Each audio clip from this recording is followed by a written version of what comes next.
everybody, it's Romania Black, and we are on episode 2 of Trigun, and I just watched the English dub of episode 1. It was very cool. It was very cute. But I'm not gonna lie, based on a couple comments down below, I am kind of glad that I'm watching the English sub. I'm not gonna lie. The one comment I received was from Nicholas on Patreon saying that they don't know why the version I'm watching says 2003. Apparently this anime came out in 1998.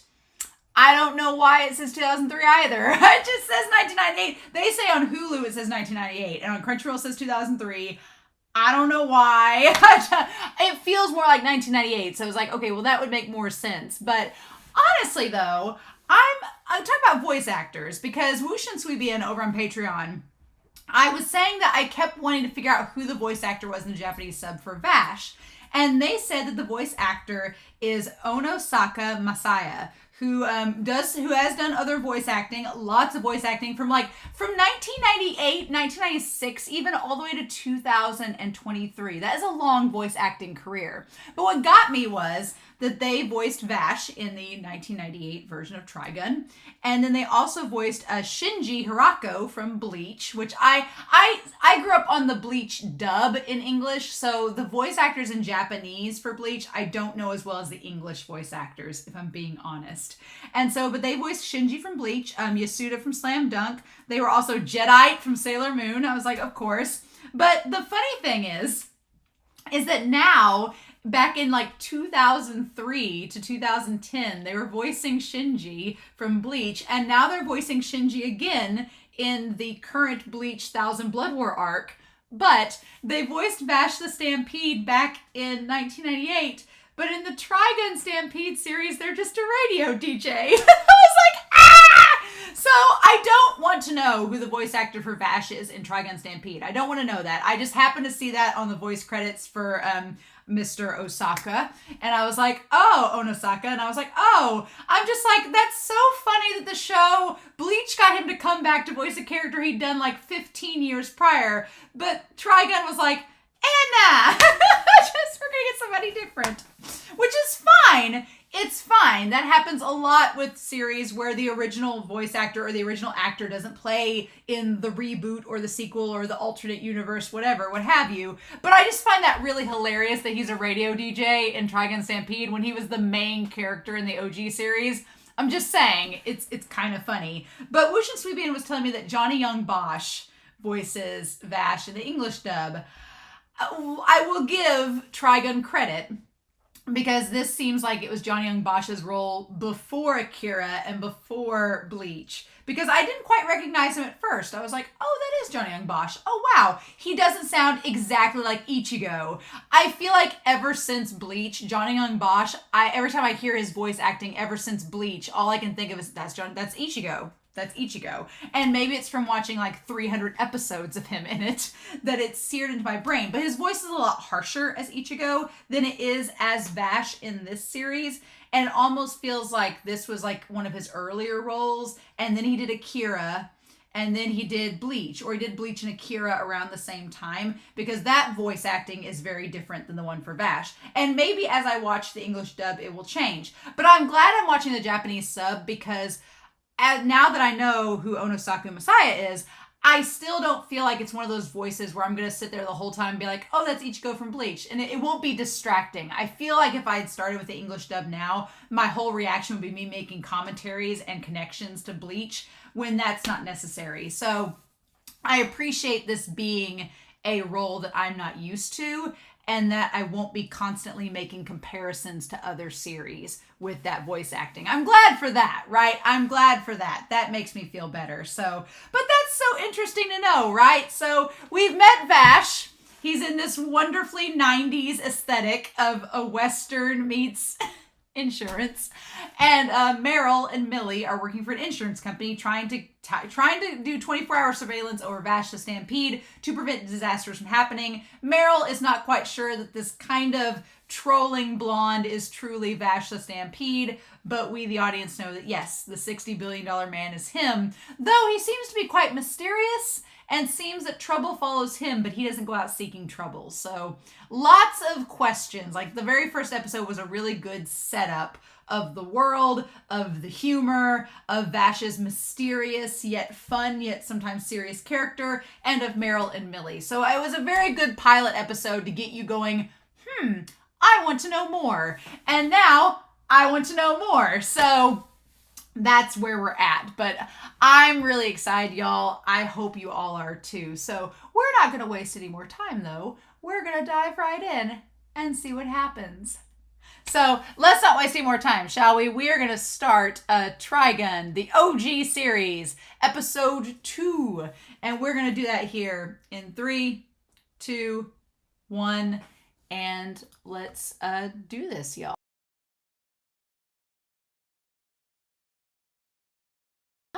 Oh, look at you, Trigun.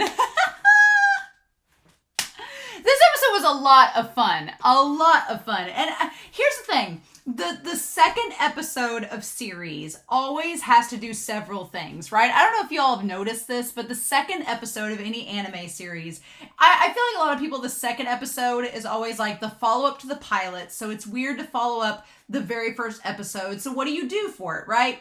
And some series go about it different ways. Like the second episode can dive into like an intrinsic mystery that leads to something bigger, or it can be like a dive into a character study about one of the main characters, or it could be setting up the dynamics between the characters in the series. I feel like this does the latter, right? And sometimes the second and third episodes of series kind of fall short, and I was a little afraid of that because there always seems to be an anime like a pilot episode and then like a slump and then things get crazy, right? That always seems to fit. Like usually the second, third episode of a series, I'm like, oh, that was fun.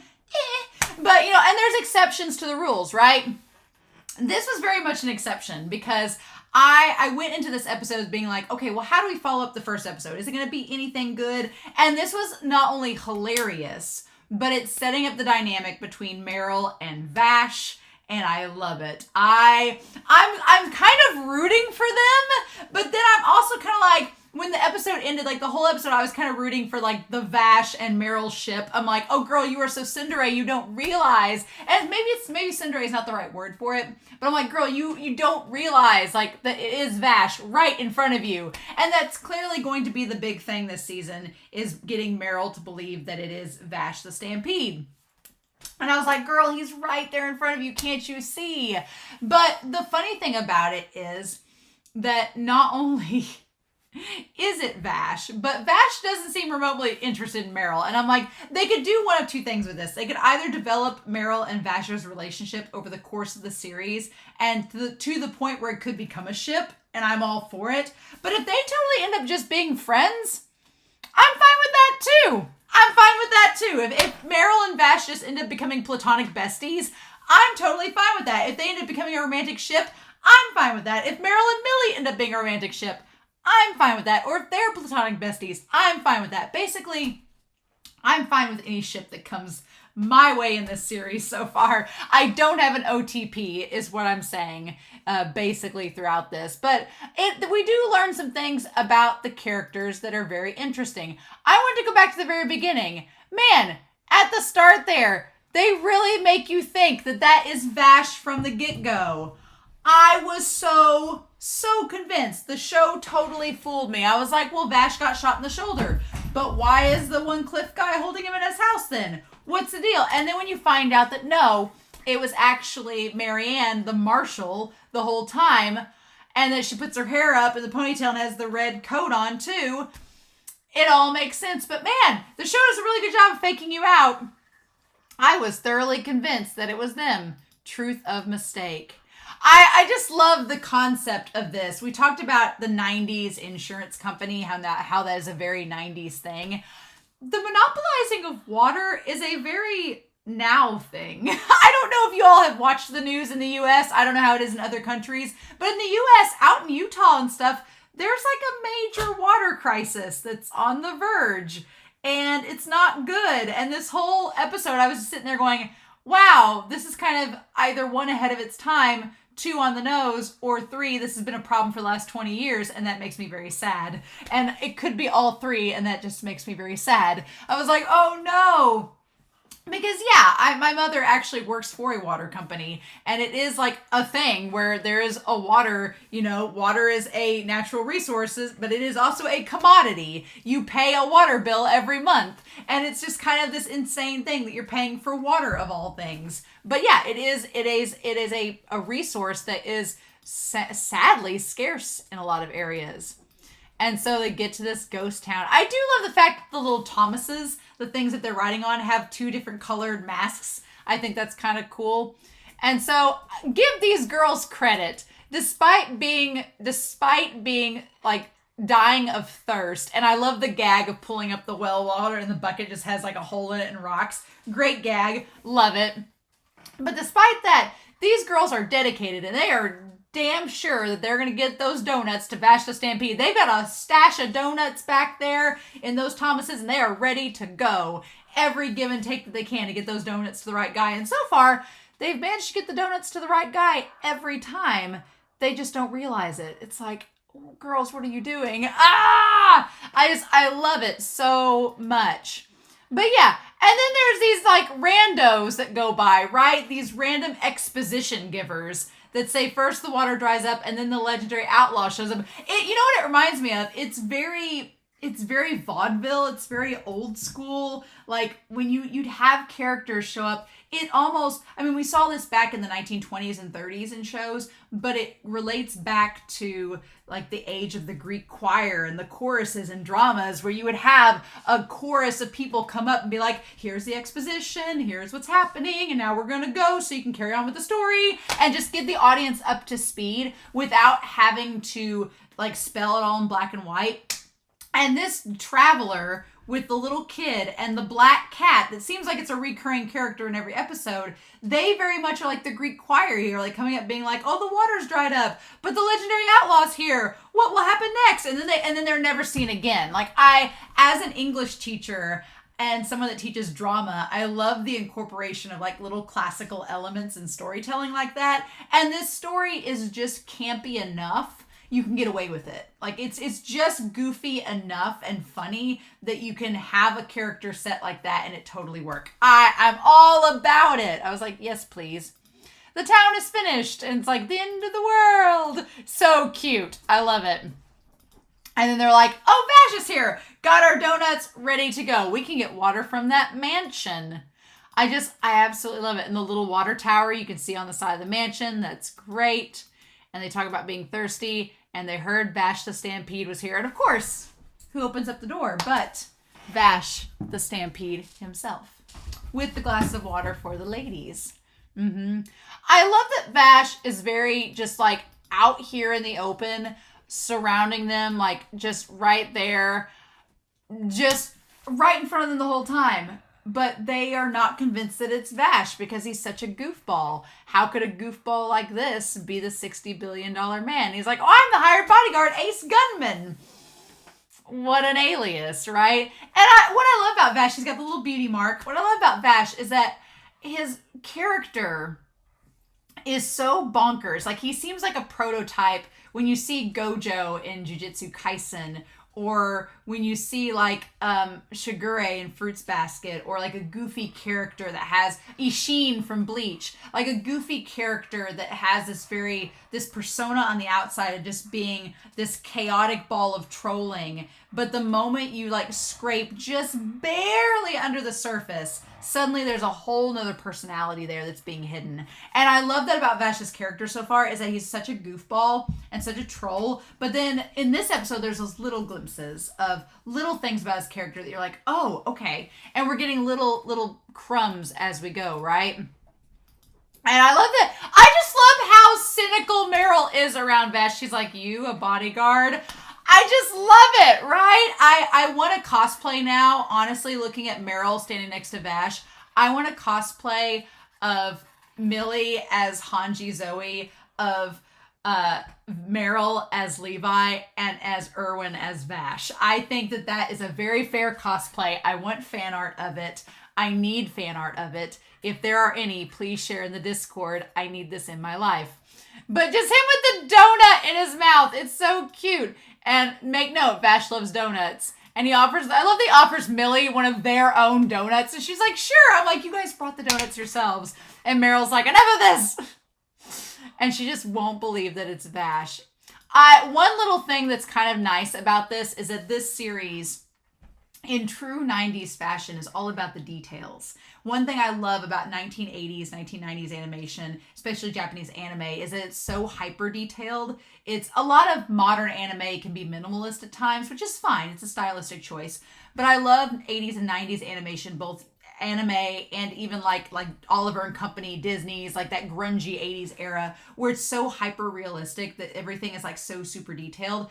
And the record player, the record being warped from the heat, is a really cool detail. I love that. I love that the record's warped, so it kind of makes it have like an eerier quality to it. It's great. But then he says he's Cliff Shazar. Oh, Cliff Shazar, selling water in this town. And then he says, wanted bodyguard, requires a great shooter, like Vange. It says Vash the Stampede there, which is hilarious. They spelled it wrong. It says, wow, so there's a lot of spelling errors with this. You get $500 an hour. That's pretty good. 3 meals instead of 3 meals with nap, a room, weapon and bullets, a special bonus, and pets are okay. Hey, look at that. This is a pet-friendly bodyguard business. How could we resist? And so Meryl's like, oh, he's like, I wrote it as a joke. I never dreamed someone would show up. And then in walked in Vash, the merciless slayer of all that is good, doer of evil deeds, a man with a $60 billion bounty on his head.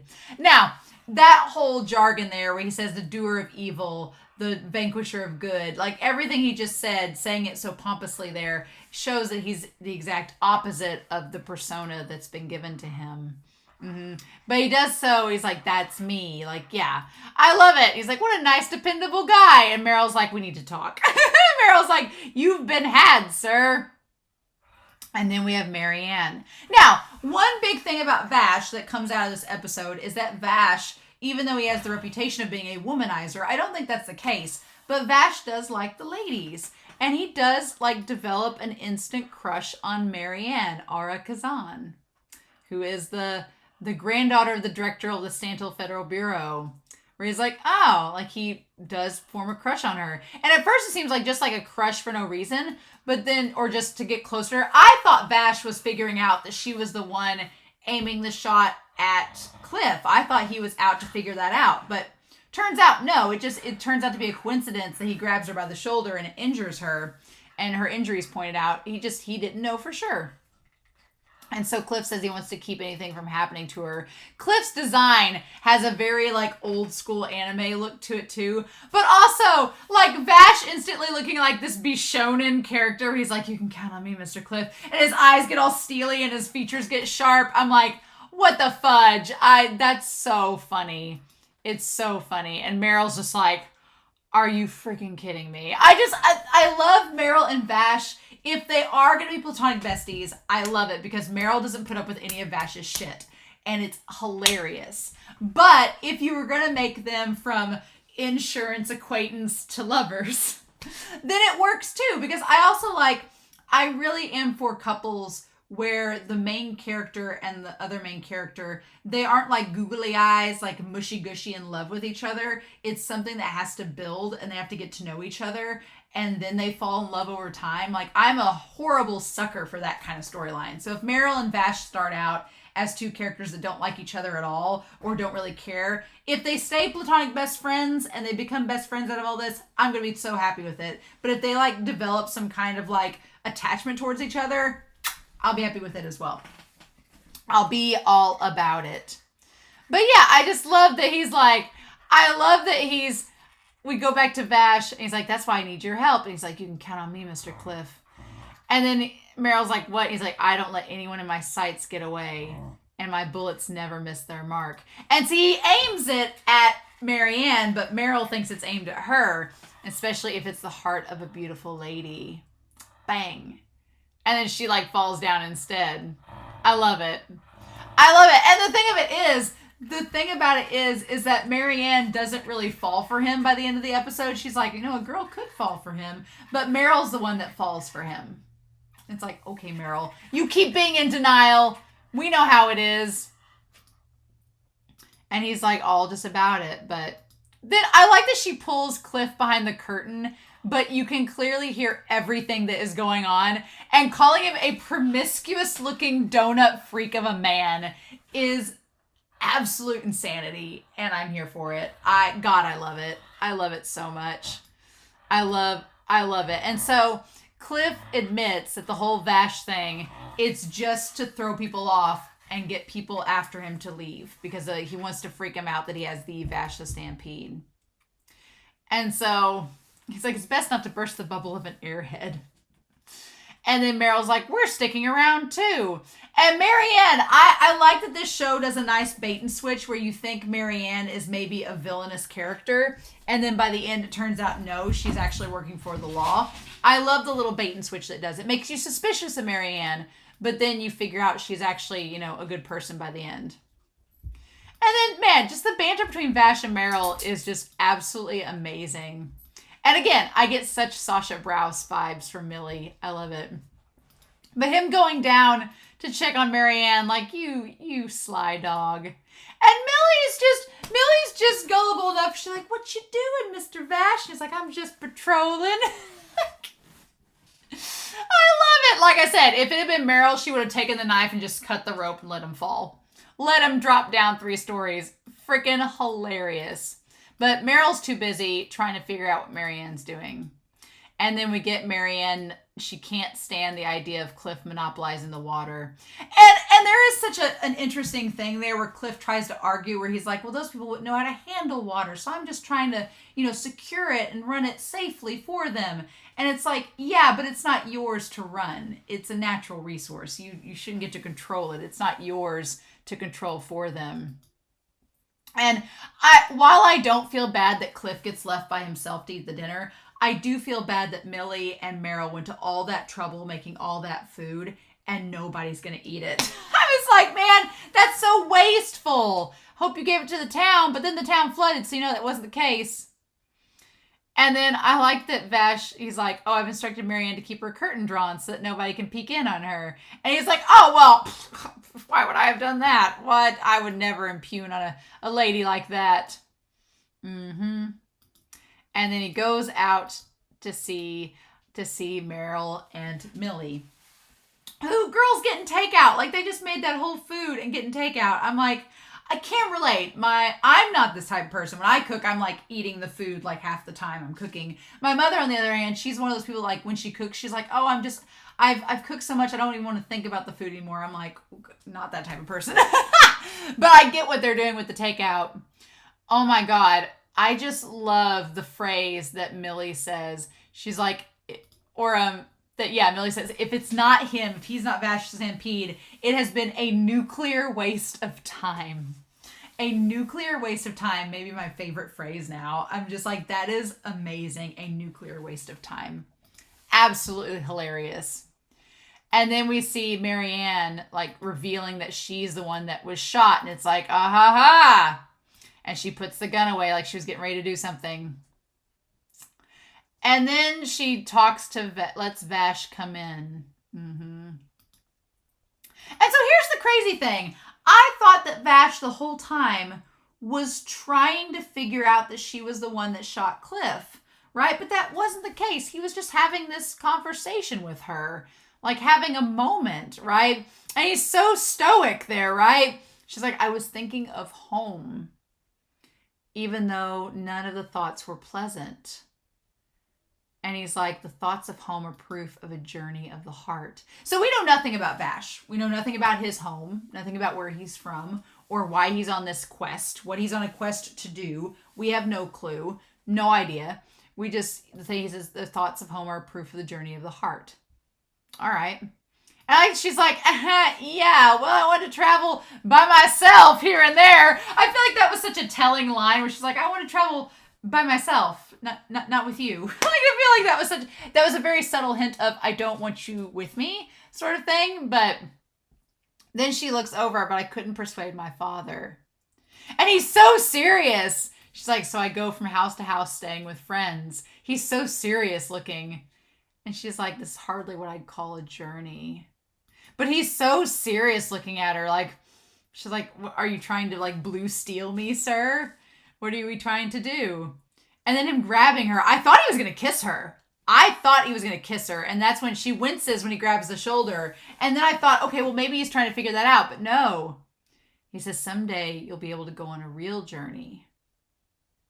Although it may not be a lone one. He was flirting so hardcore with her. He was legit flirting with her. And I'm like, dude, maybe you are a little bit dense. Because she was really hurt. And like, I'm like, dude, he was hardcore flirting. He was making a go. And she's like, oh, what do you mean by that? And then he looks down at her with the sparkling eyes. And she's like, ugh. He was legit flirting with her. Trying to be like putting the moves. And she's like, no. Girl, tall, dark, and green-eyed. Your loss. And that's when she's like, oh, I saw something move. And he's like, what really? And she's like, there it is again. And he's like, I'll go look. Like, he was legit. Oh my God. He was legit trying to flirt. And she just hard passed him up. Damn. I feel bad for Vash now. He's like, it's my job. And that's when he goes and finds it. He's like, damn it. I love that he's just mad. He's like, And then, of course, he lands right on Meryl. It's one of those tropes I really like where the two people that kind of like each other don't realize they like each other at first, and they have to grow on each other. I don't know. It could be a thing. And she's like, oh, he's here. Vash the Stampede. And he's like, yes. I love that she says, let me go or I'll sue. Such a 90s thing to say. It's great. And then she notices it's him. She's like, what are you doing to me? And he's like, oh, it's just you. I'm like, it's just her. And he's like, I want to chew out whoever interrupted my debate of a fructuous future with Marianne. Yeah, so he was like trying to like have a moment. And he's like, you interrupted me, Meryl. Meryl, you cock block.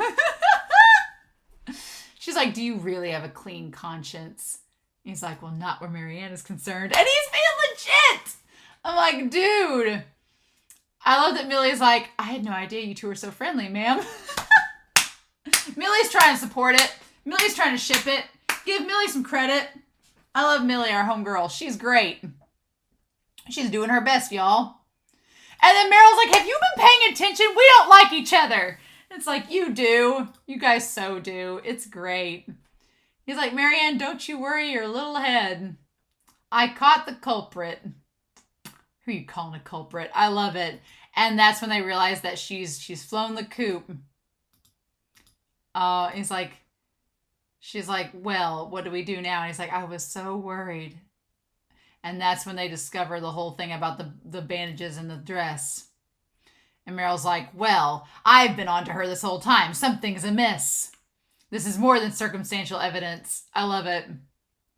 But then Vash is like, Marianne's not that kind of girl. She's like, how can you be so sure? He's like, I can tell that she has a beautiful heart. I'm like, oh my God. And maybe Vash can tell she has a beautiful heart because she does end up being a law enforcement and she is after justice. So maybe she does have a beautiful heart. But I just got the shonen sparkles, the shoujo sparkles. And then Meryl being like, you're the so easily deceived type who sleeps on a tear-soaked pillow. I also like a subversion of expectations where the guy character who's supposed to be like this big, bad, stoic, cynical character is the softie. And then the girl character who's supposed to be like Vash. Meryl's like, what the fudge? Like, I love the subversions of their personalities. It's so great. And then Milly's our nice go-between. It's great. Dream Wrecker. I love it. I love calling Meryl a dream wrecker. It's so good. And then I love that Milly's like, but you said there were spooks on the roof, so what's the deal? And that's when they discover, I love that Meryl discovers that he was trying to peek in on her, and that's when they discover the trap door. And then Marianne can rock the red jumpsuit. I'd wear that red jumpsuit even if it didn't have the Marshall thing. It's got like the flare bell-bottom legs. Hell yes, with the sleeves. Girl, get you some fashion. I love it. I freaking love it. It's great. And so there is a line in here where it's like, you're who I thought you knew. It was like, we had Ruth Luce, which was a drag name in the last episode, and this one we have a line from All Stars season 2. It's like, you're that girl I thought you were. Like, we're getting all the references here. And freaking Marianne with a crossbow gun. I love it. I love the showdown. And I love that Vash, who is supposed to sneak up from behind, just cascades down the waterfall, leaving... I feel like he did that intentionally so that Meryl and Milly would not get involved. They'd have to sit out on the sidelines, and Vash would have to take care of it. I feel like that was very intentional. It probably was. But then, like, they have the showdown. I like Vash has the moppy hair. Like, his hair's not, like, up anymore. It's all soggy. Yeah, you're the girl I thought you were. You do have a kind heart. And she's like, what the fudge? I love that Marianne is no damsel in distress. She's like, what? I can take care of this. And then Vash gets serious. I love it. I love that we get a little moment of Vash being serious and dodging the bullets and showing that he is Vash the Stampede. But the Vash the Stampede that we know from episode 1 is not accurate. So who is the real Vash? I love it. I love that he's just kind of like a spider too, where he just kind of like slinks around like a bug. And then the Cliff guy has the guns in his jacket, which are great. But then he ends up firing the bullets and they ricochet and hit the actual like water pipes. I love Milly's like, we did it, ma'am, as the dam bursts. And they all managed to get out. Nice. And so I like they established, well, the town's going to prosper again. So we ended up saving the day. That's great. And then she's like, I'm sure everyone who left will return eventually. And she's like, thanks. And Vash is like, oh, shucks. Yeah. And then Meryl's like, it was just really dumb luck that all worked out. And she's like, oh, was that bullet dodging also luck? Or did you plan it that way? And he's like, oh, it was just a fluke, like trying to be modest. And she's like, oh, well, good. She's like, if I knew that that's what you were doing, I was convinced that you'd be Vash the Stampede, the actual one. And Meryl's like, oh, and he says, and if I was, she's like, then I'd arrest you. Because she's the marshal, right? And he's wanted for $60 billion. And he's like, oh, well, time. And then he just slowly backs away. He's like, well, if that's the case, yoink. And then Meryl and Milly are like, well, we're back to square one. We still haven't found him. And that's when they're walking away. And they're like, where are you going? He's like, my work here is done. I would say it's like the Sailor Moon meme where Tuxedo Mask is like, my work here is done. And they're like, you didn't do anything. And then he just bails away. But Vash actually did do something. So we can't quite say that about him. But yeah, as soon as he found out she was a law, he was like, and bye. She's like, the nameless bodyguard. He isn't bad. A girl could fall for him. True. And then Meryl's like, are you kidding? He's so irresponsible. That's the kind of ship I like, where it doesn't put any shit behind him. Meryl's like, are you freaking kidding me? No. I love it. It's like, you have no eye for men. Maybe Meryl doesn't. Maybe Meryl and Milly are destined to be a ship. Maybe that's the thing. I can ship Meryl and Milly totally fine. But there's a part of me that like, I could go 3 ways with Meryl. We could have Meryl and Milly as either a ship or platonic besties. We could have Meryl and Vash as platonic besties. Or we could have Vash and Meryl as a ship. I'm good either way. But if Vash ends up with somebody else, I'm fine with that too. I love the dynamic between them so far. Right? And Meryl's like, who says?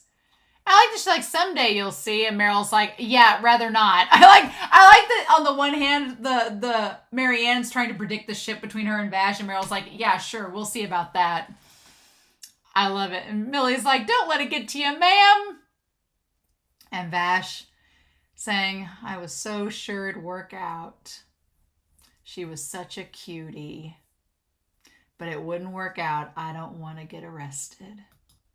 Well, at least Vash knows not to cause trouble when it comes to romantic relationships.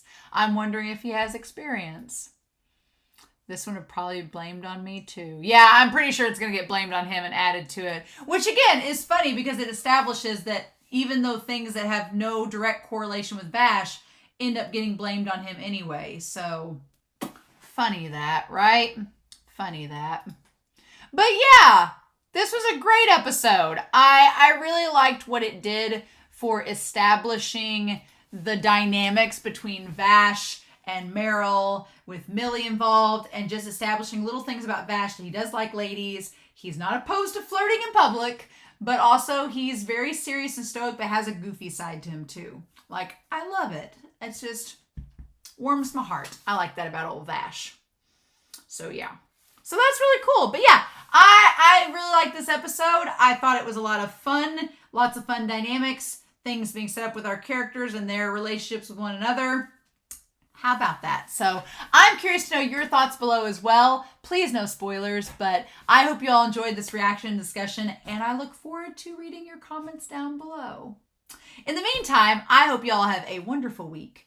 Please stay safe, take care, and yeah, I'll be back very soon with more Trigun. Bye.